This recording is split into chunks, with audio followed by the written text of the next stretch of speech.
Why do some theological arguments justify discrimination in faith? Imagine a world where beliefs shape how people are treated, and sometimes those beliefs lead to exclusion. That's what happens in many religious communities when it comes to LGBTQ+ individuals. Some faith groups interpret their sacred texts in ways that justify discrimination. They see certain behaviors or identities as incompatible with their understanding of divine law. These interpretations often relying on literal readings of Scripture that condemn same-sex relationships or gender nonconformity. Many of these texts were written thousands of years ago and reflected the cultural norms of that time.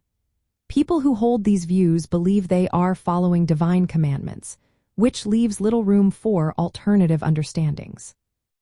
Some traditions, ideas of purity and sin play a big role. If LGBTQ+ identities are seen as violations of divine law, then excluding or condemning them becomes a way to maintain spiritual purity. Religious leaders may emphasize these concepts to reinforce their stance. They might argue that accepting LGBTQ+ people threatens the moral fabric of their community. This can lead to policies that exclude or marginalize individuals based on their identities. Another reason is the desire to preserve religious authority. When institutions see affirming LGBTQ+ identities as a challenge to their teachings, they may resist change to protect their influence. They often believe that sticking to traditional doctrines keeps their community united and faithful. Fear and misunderstanding also contribute. Many people lack accurate information about LGBTQ+ identities, which fuels negative attitudes. Religious arguments can be used as a shield to justify these fears, framing them as protecting faith principles. However, many faith communities are working to change this. Affirming traditions focus on love, compassion, and inclusion. They highlight that core religious messages often promote welcoming others and showing kindness.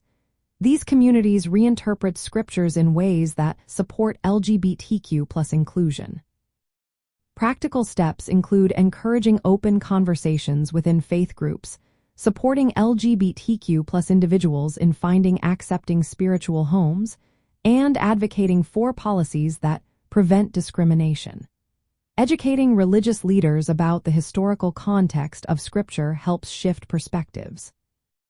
In the end, some theological arguments justify discrimination because of literal interpretations, concerns about sin and purity, institutional preservation, and fear.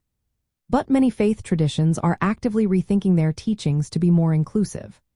This ongoing process shows how spirituality and LGBTQ+ identities can intersect in ways that promote acceptance and understanding.